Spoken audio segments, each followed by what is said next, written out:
Michael, hi, and thank you so much for joining me here for a discussion on Faces of Digital Health, where we're going to focus on funding mechanisms, new opportunities, trends in digital health. You're an innovator, a founder, a CEO. You're a professor in Australia, Germany, and Poland, and I probably missed a country or two. So plenty of knowledge in the industry. You also have over 80 patents for digital health and authored over 200 papers. So let's start with that. Why do you have 80 patents? Who needs 80 patents? Yeah, it's a very good question. I mean, that's one of the things I talk to my students always. It's like, what is innovation, right? And then, for example, is a patent innovation? And a patent is not innovation. Innovation is only when an invention, which is the patent, actually makes it to the customer, to a patient, for example. So if you have that translation in process, most of the times, and I'm going back to the question, you don't know on whether something will be successful or whether something will be translatable, right? And will ever make it to the patient. But if you don't do that process of securing the technology beforehand, it might be too late. So that's why I probably do too many patent applications, and a lot of them will never ever make it to become innovation because they will never have that translation process. But I decide at the early stage it's actually interesting to think about what could the vision of that idea be, and that's what I put in the patent. So at the end of the day, if I really use my definition of what I just said at the beginning, innovation equals invention times commercialization or towards translation, I would say out of the 80 patents is maybe only 5 actually made it. Probably only 5 are innovative. The rest is still sitting around, but maybe it will be something for the future. Who knows?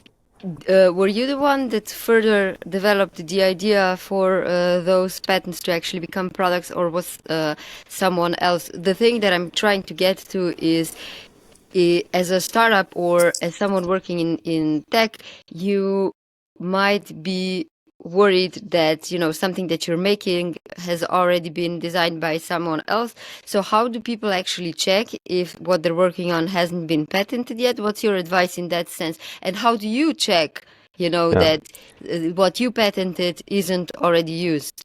Well, first of all, it's very difficult to check because what happens with patents is when you file a patent application with the patent office, it has to be kept secret for 18 months.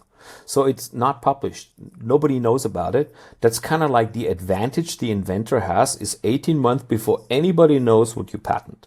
So assuming I patent something on January 1st and you patent it on January 2nd, we will find out in the middle of 2025 what we patented and who was the first to patent. So it's unknown. So even if you check all the patent databases, you will not find it because it's just simply locked. It's not available. And so you can't really do a patent check or a technology check on the last 18 months. You only can do it before that. So whatever is older than 18 months can be checked. There's public databases available. But you know, there are so many nuances on what is patented or not. You have to really go dive into it, and that's what they sometimes call is like this freedom to operate. I don't know if you've ever heard of that word. Or this wording. It's like, you know, venture capitalists sometimes ask, "Can you show me that you have a freedom to operate?" That basically means, can you show me that there is nobody else that has a patent on what you want to do? It's basically impossible to do.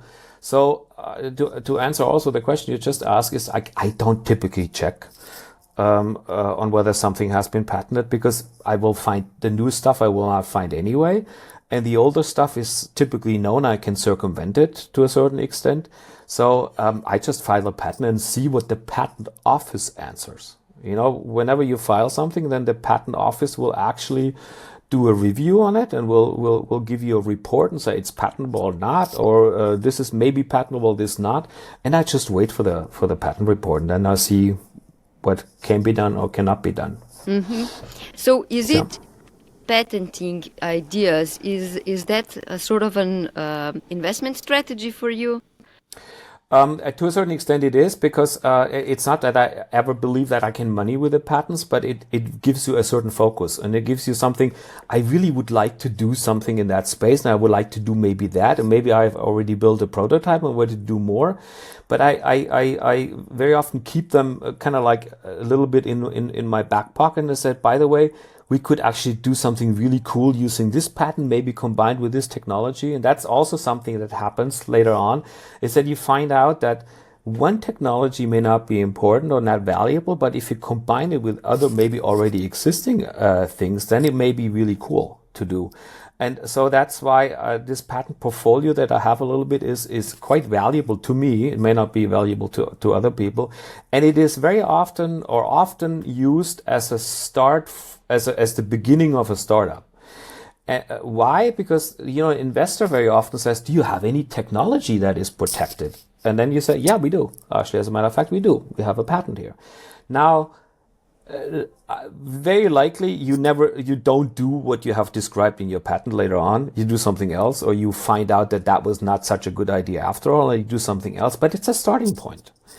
And so I don't see so much of a commercial value in these patents, but I see it's more like an intellectual starting point. And it's something where you have a little bit of an asset and something, I have something to prove it's already somehow protected. And that gives the investors a good feeling, and it gives, mainly the startup guys a good feeling. We already have something that we can build upon. So it's maybe more mental than anything. How difficult is it to file a patent? Like, how much work does it require? How much pain and time? Also, that is a very good question, because I don't not necessarily have a really good answer for that. If I give you a story. The story was, I was at the chancellor of my university, and the chancellor said to me, Mr. Friebe, you're filing too many patents. And I said, is that a problem? And he said, yes, it is a problem, because we don't have enough money to file for the patents. We have to be selective. So why don't you tell us which one are the good patents and which one are the bad patents? And I said, I have no idea which are the good patents and bad patents, because the only way to find out, remember, innovation equals invention times commercialization. When we make it and we find a market for it, then it's innovative and then it has a value. Before that, it's merely an invention. I have no idea. I don't know. So going back to the question is, I don't know how much money you should invest and how much time you should invest in a patent. Typically, the first patent is, I also said that before, is not necessarily the best one. It's a starting point. Whenever you start doing something, you'll find out new technologies, and you probably have to file new patents for that. But again, the first one was a starting point. I do with the emergence of all these large language models, I do quite a bit of my patents myself these days, and I actually have ChatGPT or something else help me write the claims. Before that, I had to hire a patent attorney and pay them a lot of money, and which also means you have to come up with money up front. Now, the German patent application, just to stay with them, is a 60 euro investment. So it doesn't cost very much. It's 60 euros for 10 claims, and you can just write it yourself. You don't have to be a patent attorney to file for a patent. Everybody can do that. So these days, with a good idea that I have and something formulated out, it probably takes me a day to do that, I would say. Okay, so that's not too big of a time issue. Yeah, but I'm not saying so what you didn't ask and what I didn't say is whether I believe that's a good patent. Probably not. But it's at least something formulated, and it's something put forward, and it gives me some form of protection. It gives me some form of how would I say this? Look, I have already patented that. And typically people don't look too intensively in that initially. And for the first 18 months it's locked anyway, as I said before. So for me, it's just a starting point. But I'm not saying that is good what I'm doing. I'm just saying I filed the patent. We want to focus today on investments in healthcare. You recently wrote a paper for a new investment fund. And before we go into that, let's just take a look at the current situation in terms of funding. The latest Rock Health report for the first half of 2024 showed that the digital health startups raised 5.7 billion across 266 deals. Rock Health, I think, only focuses on the US market. That's something worth emphasizing.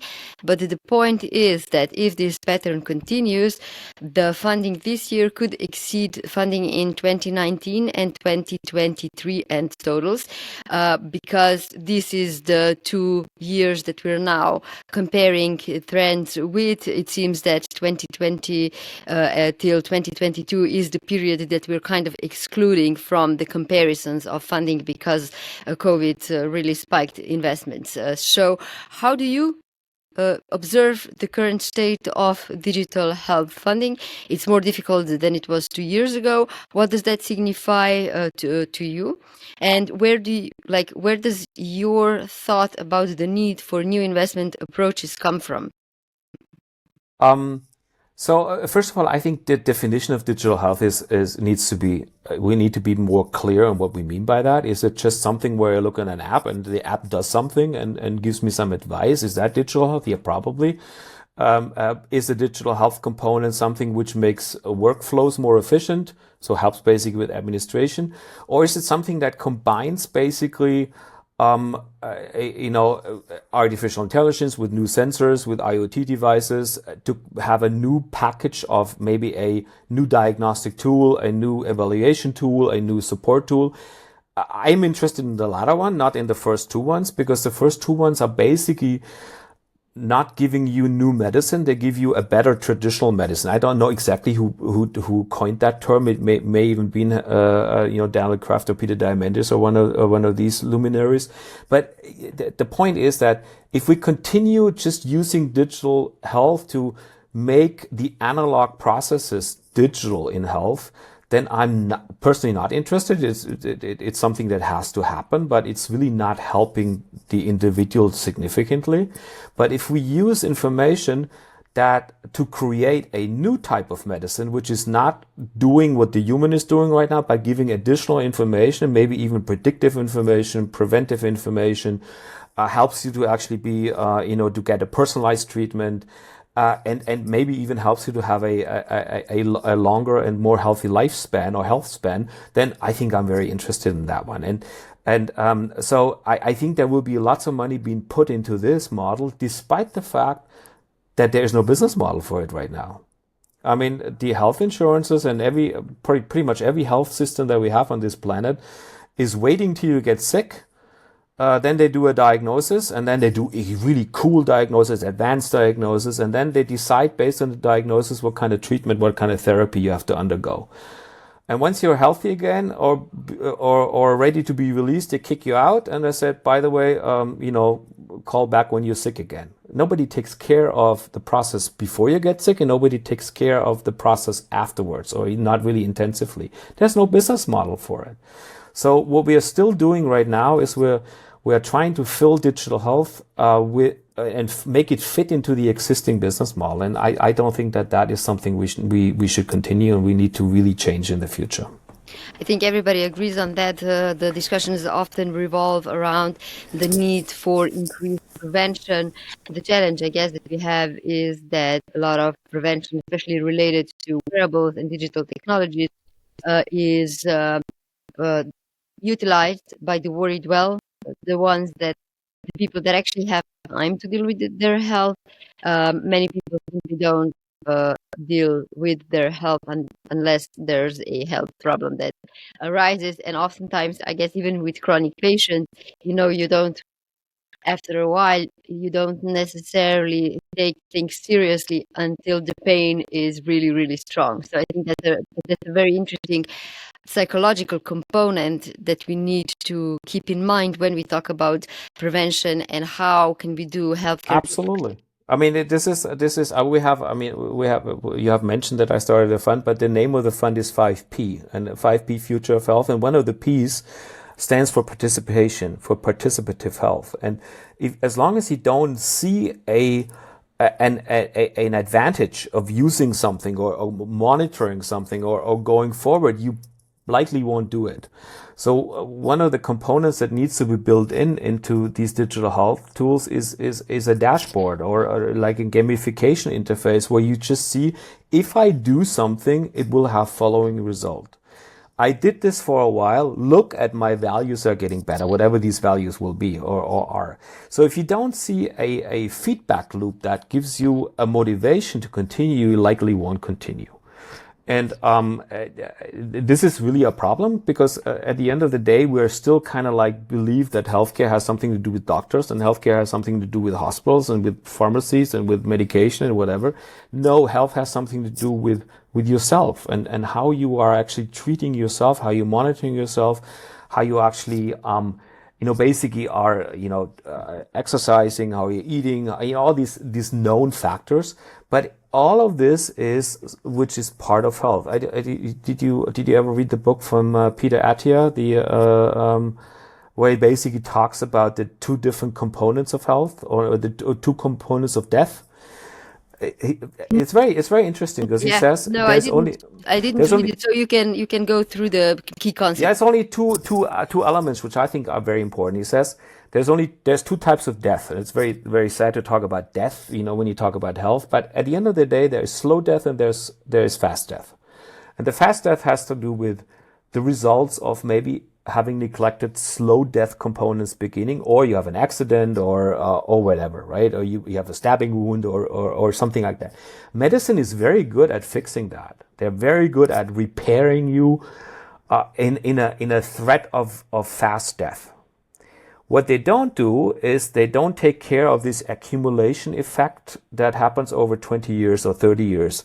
Smoking, lung diseases. We only treat them when they're close to the fast death component.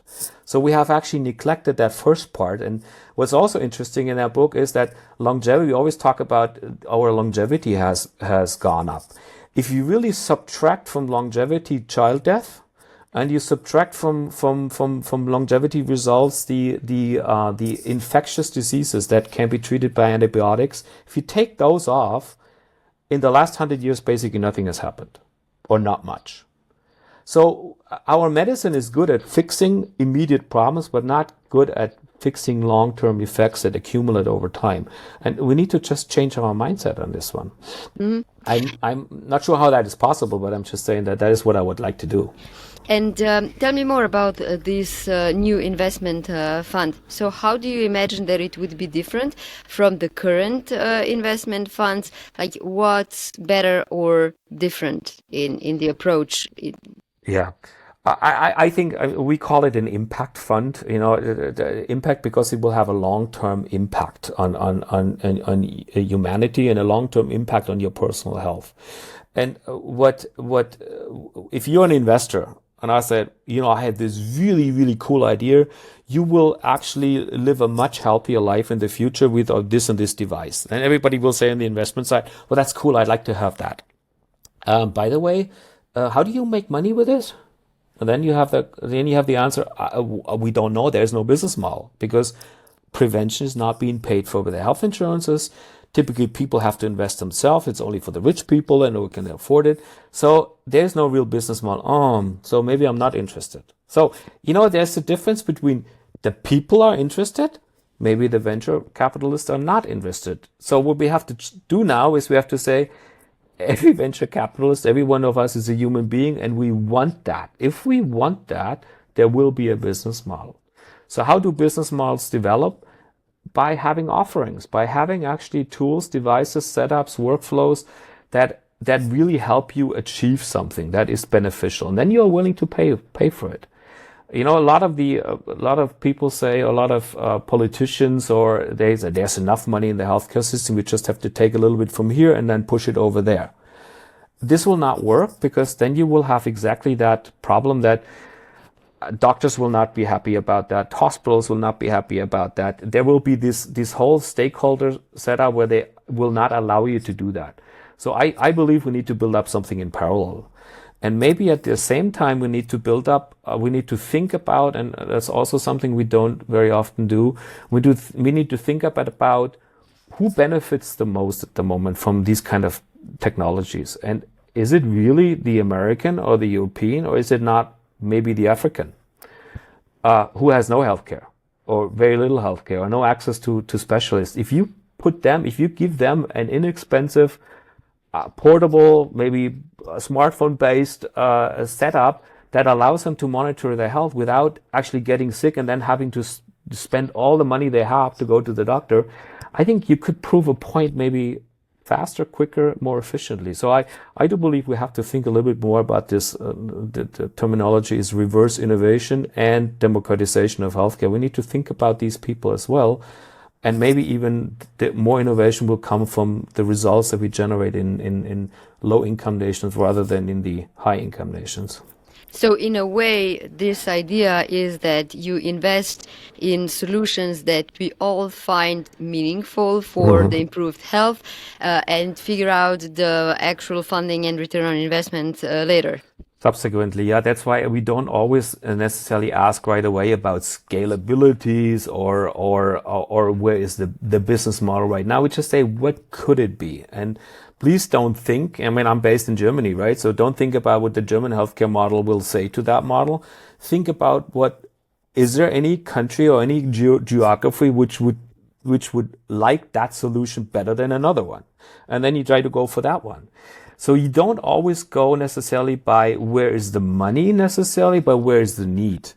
And that is very difficult to convince investors to do that. So you need to have some form of social investors a little bit too. And we have, I'm saying that too, I'm using a methodology that's called Purpose Launchpad, and they have created a purpose pyramid, and the purpose pyramid with 5 Ps. So we have 5P Future of Health. They have a different 5P.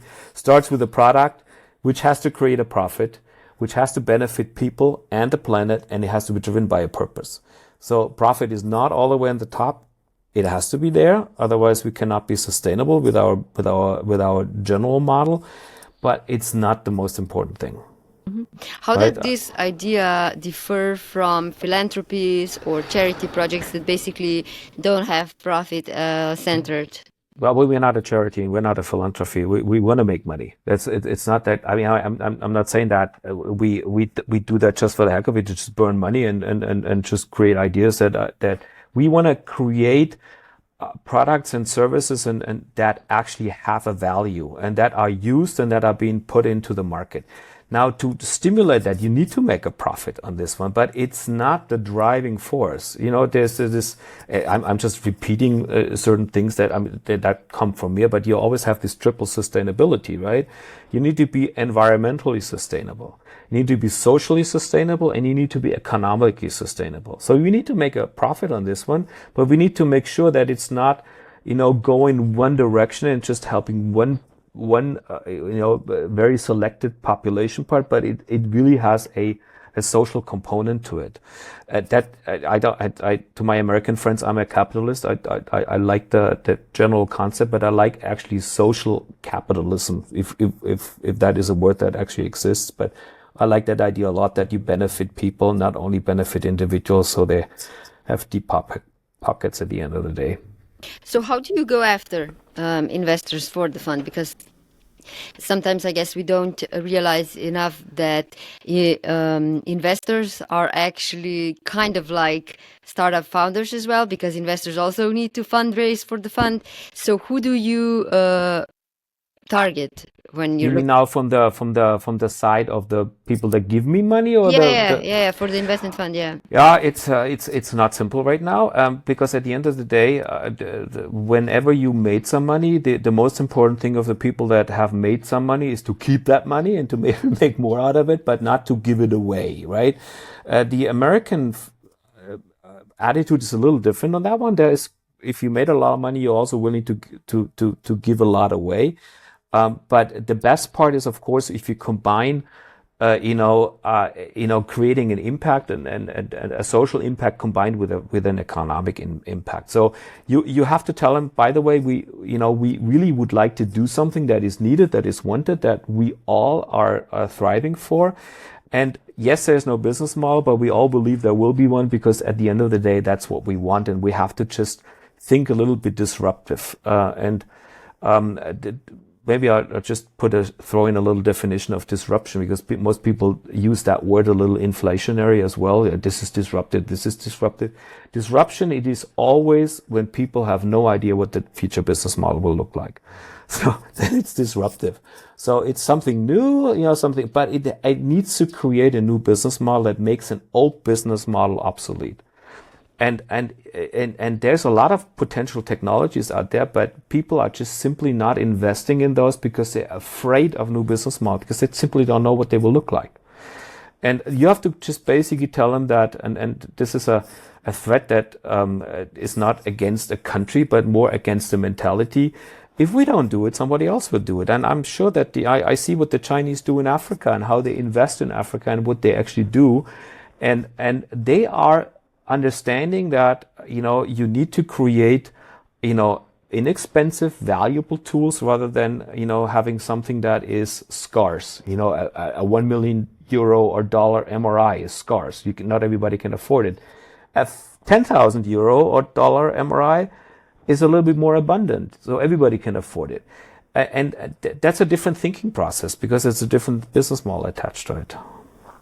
Are there any examples of technologies, approaches, programs that inspired you, or that you see as good examples of what you're trying to achieve?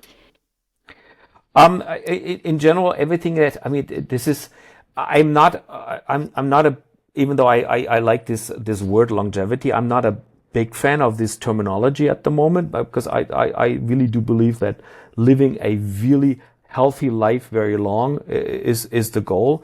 And what inspired me to actually go into this field and into this segment is that we are not actually focusing on that at all. And I have to say, in my earlier career, I was focusing more on where is the business model rather than where is the impact. So I'd like to create something where I take health a step before, I move it forward. And there's a lot of new tools out there where you have sensor. Look at my ring, right? The Aura ring. You may have one too, right? This is for me actually the greatest starting point of actually managing your own health a little better and looking at long-term effect. That's what I said before with the slow death and the fast death. Whatever comes to you typically comes in small increments, and small increments you will not realize. If your heartbeat goes up from 52 to 53 over 1 year, you will not realize that. But if that consistently goes up, there is something going on that causes that effect. So data availability is actually, I think, the thriving component of new innovations in the future, and that's why we need to collect data very early. And then we always have to deal with people who are cyber security, safe, and protection, and ethical standards, and Yes, we need to look at that, but you need to look at what is the value of data and what's the value of collection of data earlier on. And I think that's what we need to focus on. That's why there's lots of setups already out there who do that. Now we need to just combine them. There's too many little islands out there, and then we need to combine them to really have a health platform.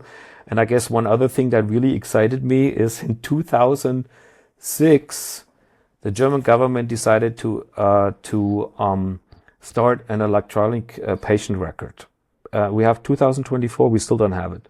But at the time, it was just such a cool idea that you are having all the data at one point, you can collect them to maybe combine them. You have actually, I have my health data available. I can actually look at that. Again, 2024, we still don't have it.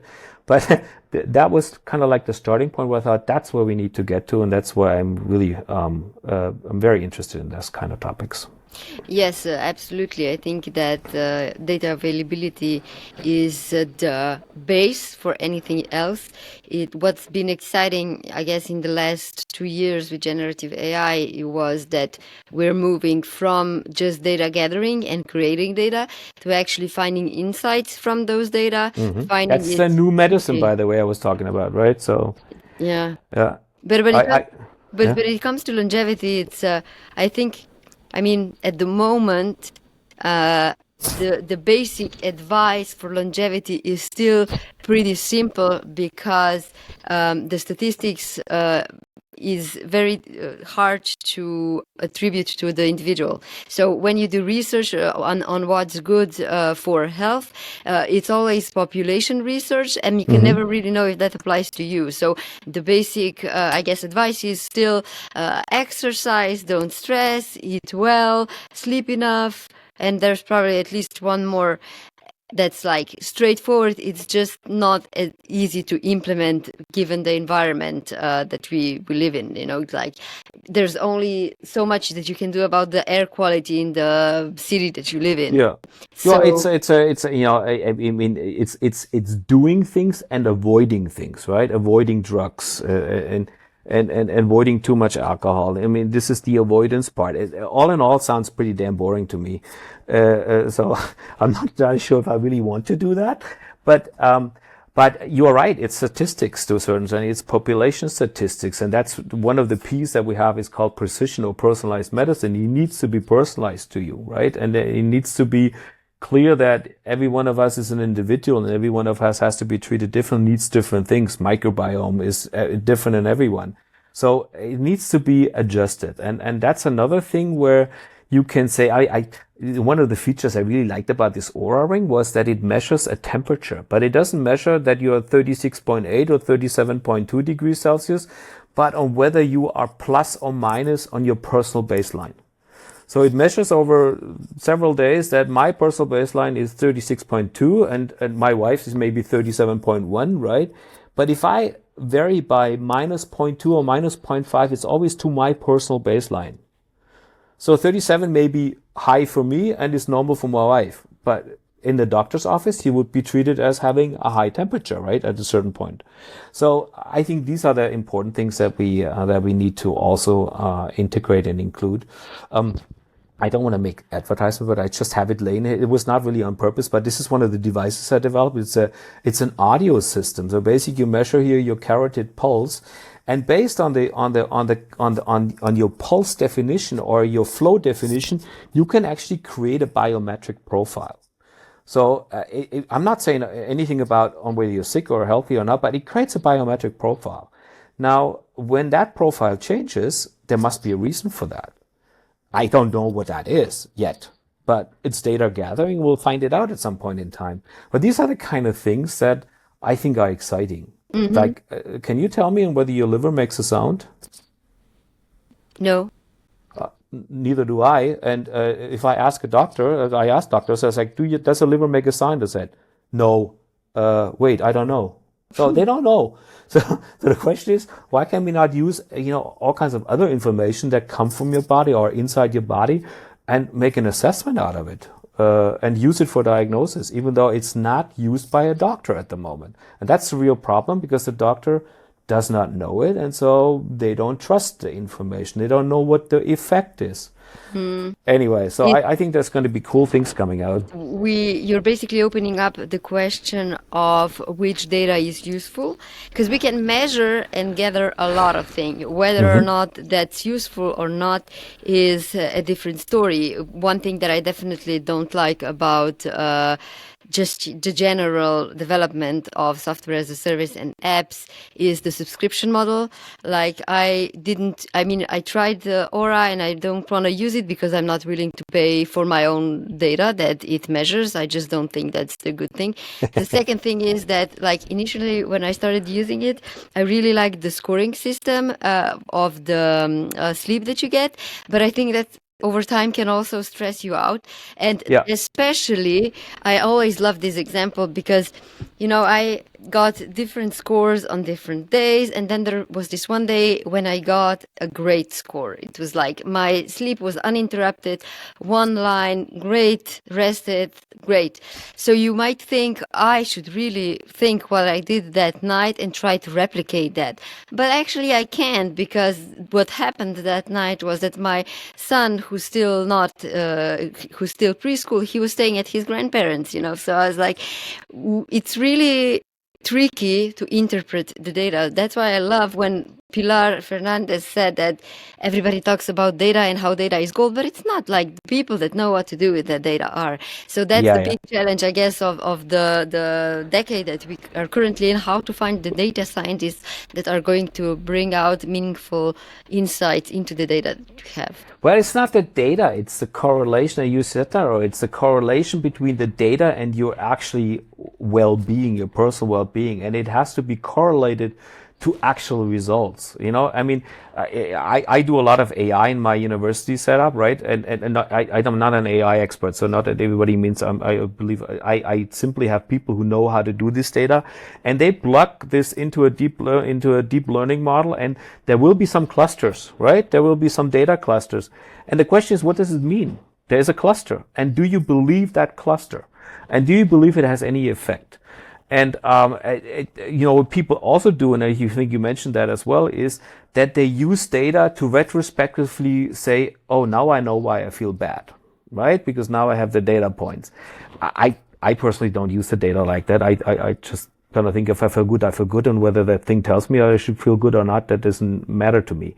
But that will be something very important. I'm just maybe going back to that thing here. We collect about 300 parameters.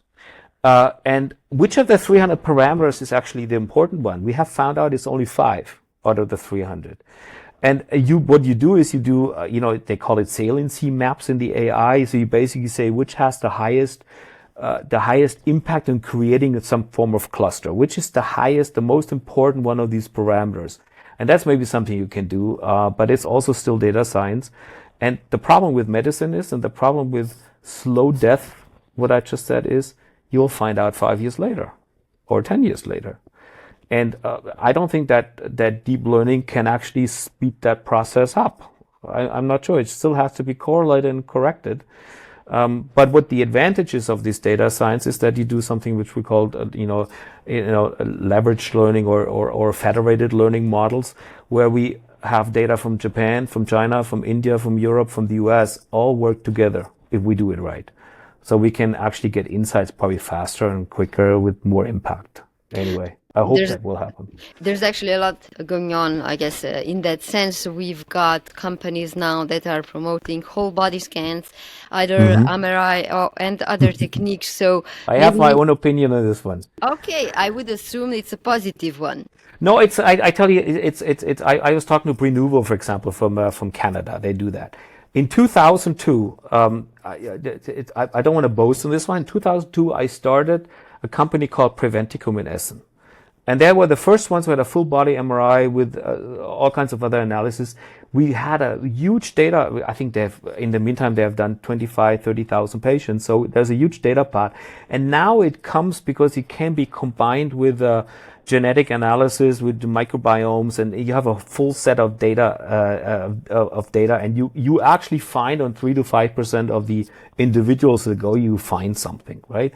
On whether that has an impact and whether that really helps you is a different story, and it's hugely expensive. I mean, Peter Diamandis also has one called Healthy Longevity Foundation or something like that. In San Diego, where they have a subscription model. You basically go there one time, you get the scan, and you get all the stuff, and then you get updates. I think that will generate impact and insights, and it will use the rich people's money to actually create these insights for everybody, which is okay, right? I don't mind, as long as we have a democratization effect later on. Yeah. That's how innovation usually works.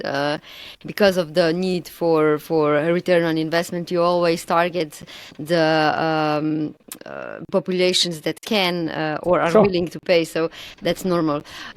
So as a final question, what are you most excited about when it comes to the future of healthcare technology and the impact that it might have on healthcare? I think that I'm a big fan of, I know I have a lot of friends that are doctors or work in hospitals, but I'd like to get rid of hospitals and like to get rid of doctors in the current function. So I would like to shift healthcare to a home care base and have everything possible at home with very inexpensive, widely available systems that actually do give me a diagnosis and do give me some recommendation, but also give me a recommendation, please go see a professional now. But having that entry point further move to my home and have that availability there at any time I want it, and have it basically at a cost factor that is accessible to everyone. If you just look at the US, for example, the longevity goes down, but it's not going down for the rich people. It's going down because the poor people are not being able to afford healthcare anymore. And with that, they have less access to that. And then it reduces in average life expectancy. So I think that's the most important thing that technology will do, is help us basically have a status report about our health at any time, gives us also advice, but is available to everyone. That's at least my dream. And have a business model attached to it. Michael, thank you so much for all the insights. We definitely learned that patents make sense, and we'll see more as the field develops. Absolutely.